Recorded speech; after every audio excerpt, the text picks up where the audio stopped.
চট্টগ্রামের হাটহাজারীতে জাতীয় শিশু কিশোর সংগঠন ফুলকুড়ি আসর সবুজ কানুন শাখার বিজ্ঞান প্রজেক্ট বাইনারি সায়েন্স ক্লাব হাটহাজারীর উদ্যোগে বিজ্ঞান মেলা বাইনারি ইনোভেশন এক্সপ্লোরেশন 2025 অনুষ্ঠিত হয়েছে।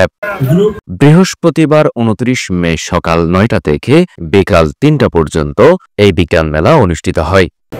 মেলায় বিজ্ঞান প্রজেক্ট ও বিজ্ঞান অলিম্পিয়াড এই দুটি টিমের অধীনে মোট 48টি প্রজেক্ট উপস্থাপন করা হয়। 48টি প্রজেক্টে প্রায় 4 শতাধিক ক্ষুদে বিজ্ঞানী মেলায় অংশগ্রহণ করেন। মেলায় ক্ষুদে বিজ্ঞানীদের প্রজেক্ট বিশ্লেষণ শুনেন সম্মানিত বিচারকের দায়িত্ব পালন করেন চট্টগ্রাম বিশ্ববিদ্যালয় রসায়ন বিভাগের অধ্যাপক ড মোহাম্মদ ইসমাইল হোসেন ও পদার্থবিজ্ঞান বিভাগের অধ্যাপক নূর মোহাম্মদ ইমন। হাটহাজারী পৌরসভার একটি কমিউনিটি সেন্টারে সকাল 9টায় আসর পরিচালক রাহেনুল ইসলামের সভাপতিত্বে এই বিজ্ঞান মেলার উদ্বোধন করেন ফুলকুড়ি আসরের কেন্দ্রীয় প্রধান সহকারী পরিচালক মুজাহিদুল ইসলাম।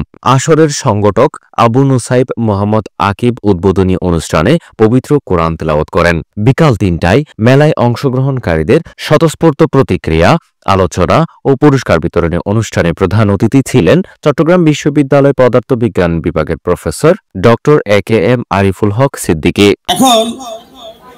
আসরের উপদেষ্টা ও হাটহাজারী সাংবাদিক ইউনিয়নের সভাপতি বিশিষ্ট সাংবাদিক আবুল বাশারের সভাপতিত্বে ও সবুজ কানুন আসরের সাংস্কৃতিক সম্পাদক ওমর ফয়েজের সঞ্চালনায় বিশেষ অতিথির বক্তব্য রাখেন ফুলকুড়ি আসরের কেন্দ্রীয় প্রকাশনা সম্পাদক মুতাসিমুল্লাহ মাসুম, সাবেক সংগঠক মোহাম্মদ সিরাজউদ্দৌলা জনি ও মাহফুজুর রহমান। অনুষ্ঠানের শেষে অতিথিবৃন্দ বিজয়ী ও সেরা ক্ষুদে বিজ্ঞানীদের হাতে পুরস্কার তুলে দেন।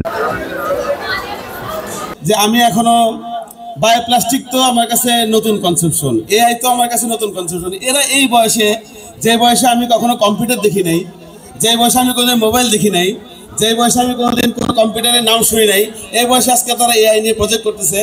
এটা অনেক বেশি জ্ঞানী এবং আমাদের তুলনায় এটা অনেক বেশি বুদ্ধিমান।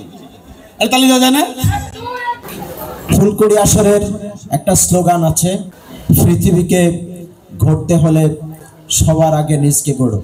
আজকের পৃথিবী আমরা অন্যকে জানার চেষ্টা করি, নিজেকে খুবই কমই জানি, যার কারণে আমাদের মধ্যে মানবতাবোধ, স্রষ্টার যে সৃষ্টির প্রতি আমাদের যে দায়িত্ব, সেই দায়িত্ববোধ, মানুষ হিসেবে আমাদের মধ্যে যে মূল্যবোধ, এ ধরনের শিক্ষাগুলোর খুবই অভাব রয়েছে।